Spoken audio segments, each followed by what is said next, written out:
What's good, family and agents? It is SHOWTIME, and yes, you have read the title of this video correctly. Your eyes are not deceiving you. Congratulations, you have above a third grade reading level. But in all seriousness, yes, we are here today to answer the question that is on many black people's minds, as well as minorities in general, here in the US of A, that have taken the mainstream media's preachings and teachings as gospel. And the question that we're going to be answering today is, are black people going to go back into slavery if Donald Trump becomes president of the United States of America? Now, many of you who watch my videos, y'all probably can already guess what my answer to this question is going to be. But for those of you who may be new to the channel, I'm just going to address the elephant in the room, get it a nice hat and shirt and all that good stuff, and say no. So in this video, I will be sharing with you my long list of reasons to reassure you that if Donald Trump were to acquire presidency, that he would not make black people and minorities in general go back on the plantation and become slaves. Because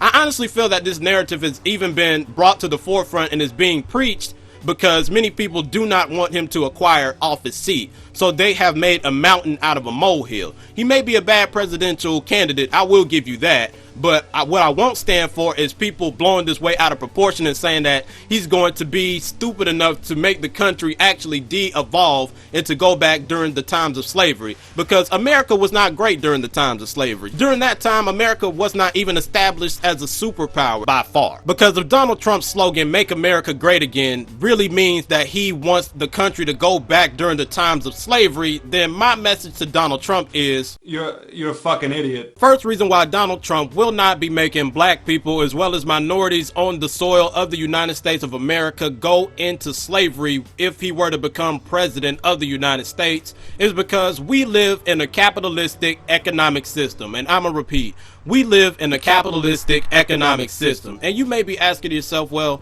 why is this important, Jay? Why do you feel as if this is an important fact to bring to the table? Well, I'm glad you asked, potential subscriber and long-term supporter of me and my channel. The reason why is because black people make up or are responsible for 1.1 to 1.3 trillion as projected by 2017 for the spending in this economy that we have. They're responsible for that number.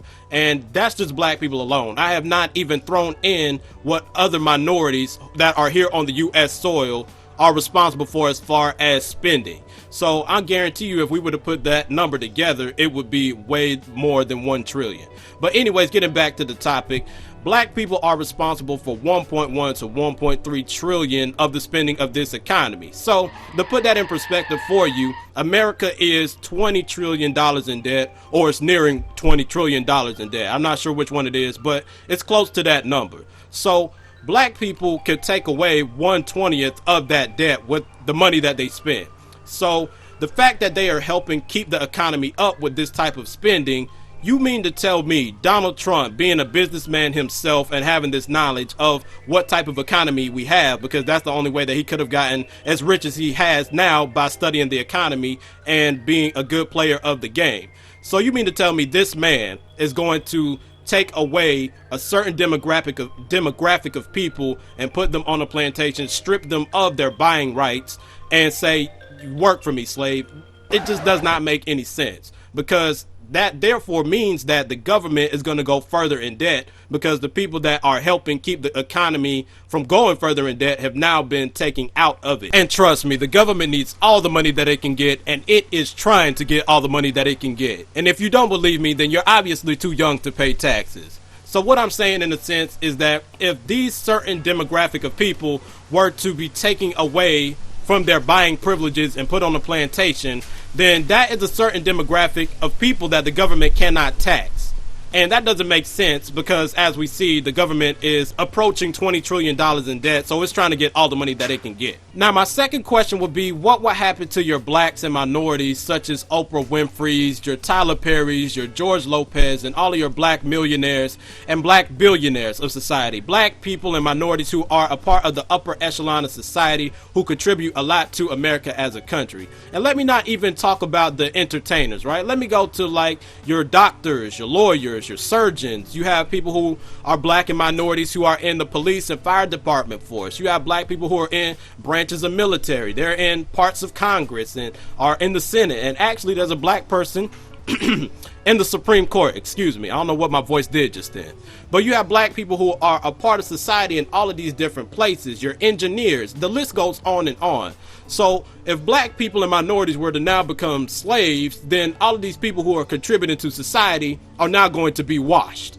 What are we going to do to replace these people? All of these people that are bringing in money to help America's economy stay where it is or to help progress have not been taken away.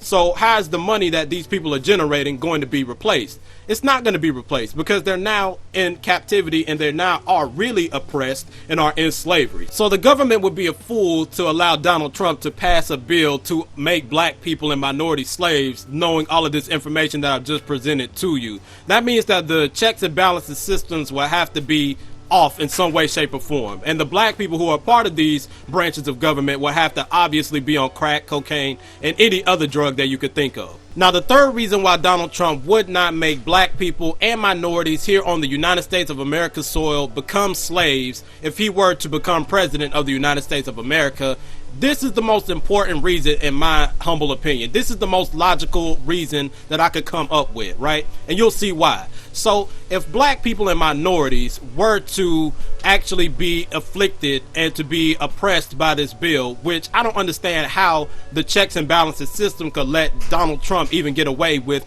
passing this bill putting minorities and black people into slavery, but that's a video for another day.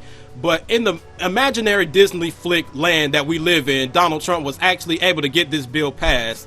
Do you think that black people and minorities would just sit there and say, okay, we'll willfully come, make sure you chain us up, massa. Which cotton field do you want me to get on and pick first? Do you really think this will happen?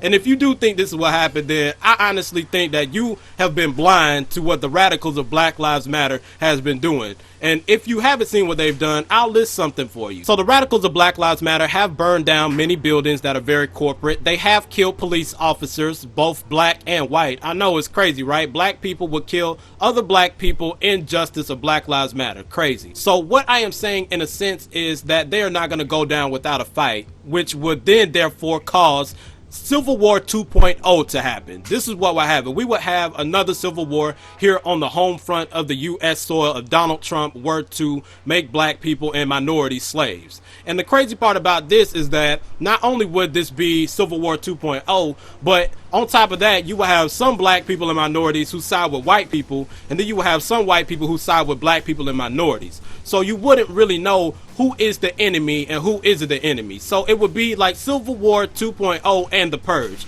It would be like they did the fusion dance. That's for my anime people out there. So as you know, war is very expensive, and with any war there is a whole lot of casualties and a whole lot of bodies that are stacked upon bodies and killing that has occurred. So when this war does break out, what is going to happen is the people who are looking in on the United States of America and who hates the United States of America's guts, they're going to say, let me wait till this war blows over amongst these people on their own soil. Let's let them kill themselves off, and let's let them pretty much kill off anybody who could possibly fight in the war on America's behalf against us. So when they get done killing each other off, we're going to wait until America is vulnerable, and at that point we're going to then attack America and make America ours. This is what would happen if Donald Trump were to sign this bill and say, you know what, let's make everybody slaves that are black and minority here on the soil. So this is what will unfold in the grand scheme of things here on the United States of America, as well as this world as a whole, if Donald Trump were to try to make the minorities as well as black people become slaves. And make sure you subscribe to this channel if you haven't already. I'm gonna try to make more videos for y'all in the present, or in the future should I say. And I think I'm gonna actually end this video with my slogan. So as I've said before, and as I say always, it's SHOWTIME, your favorite rapper and favorite person, and if you ain't authentic, we ain't conversing. Till next time.